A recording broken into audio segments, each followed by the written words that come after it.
Hello guys, welcome to another video. আজ আমি আমার ঠাকুমার পারলৌকিক কাজ করতে যাদবপুর কৈবল্য ধামে চলেছি। এখানে কাজ করতে গেলে অবশ্যই রাম ঠাকুরের দীক্ষিত হতে হবে। আজকে আমার এই ভিডিওতে পারলৌকিক কাজের খরচ, নিয়ম, কিভাবে যাবেন পুরোটাই জানাবো। সমস্ত কিছু জানতে গেলে ভিডিওটা পুরো দেখতে হবে। এখানে দুইভাবে যাওয়া যায়, ট্রেনে অথবা বাসে। ট্রেনে গেলে শিয়ালদা সাউথ ডিভিশন থেকে যে কোনো ট্রেনে যাদবপুর স্টেশনে নেমে রিক্সা করে কৈবল্য ধামে যেতে 35 রুপিস ভাড়া পড়ে। আর যদি অটোতে যেতে চান তবে 8B বাস স্ট্যান্ড থেকে 15 টাকা ভাড়ায় কৈবল্য ধাম। আর যদি বাসে যেতে চান তাহলে 8B বাস স্ট্যান্ডে নামতে হবে। আমরা অবশ্য সকাল সকাল গেছিলাম নিউ ব্যারাকপুর থেকে উবের সিদানে করে, সময় লেগেছিল 1 ঘন্টা 20 মিনিট। ওখান থেকে বলেছিল 2টো মালা, দই, মিষ্টি, সাদা কুচনো ফুল, যার কাজ হবে তার একটি ছবি। আর আমি যেহেতু নাতি সেহেতু আমাকে ছাতা নিতে বলেছিল। আমি ছাতা নিতে ভুলে গেছিলাম, তাই ওরা আমাকে ছাতা প্রোভাইড করেছিল। আমরা শুধু ছাতার দামটা ওইখানে দিয়ে দিয়েছিলাম। ওখানে ওই দিন আপনারা যতজন যাবেন পার হেড 60 রুপিস করে সকাল 10:30টার মধ্যে অন্নভোগের কুপন কেটে নেবেন।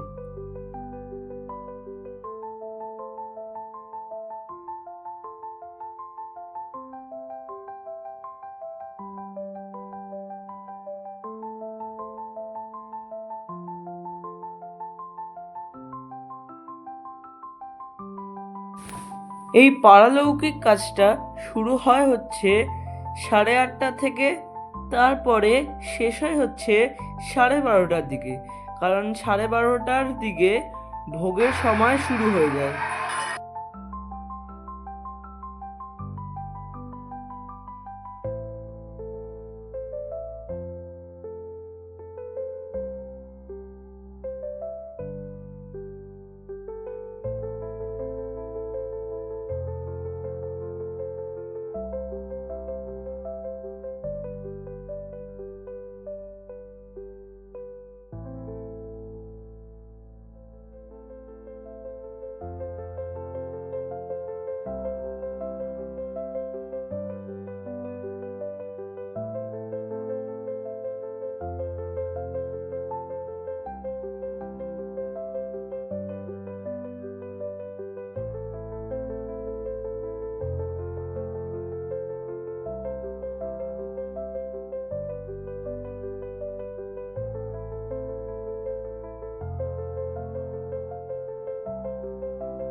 ঠাকুমা মারা যাবার কিছুদিন আগে হসপিটালে শুয়ে মাকে বলেছিল মা যেন কৈবল্য ধামে ঠাকুমার নামে পুজো দেয়। তাই আমরা ঠিক করেছিলাম কৈবল্য ধামেই হবে ঠাকুমার পারলৌকিক কাজ।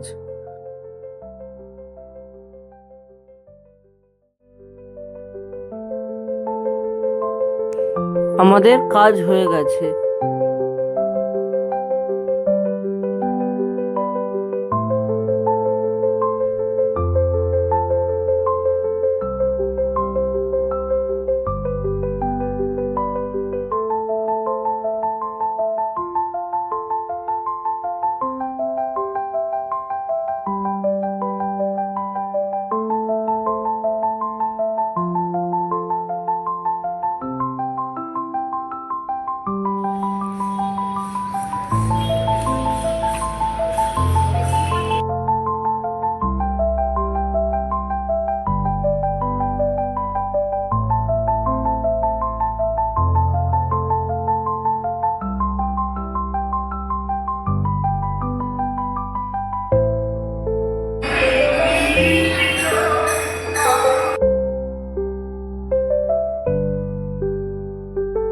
যে জায়গাটা এরকম।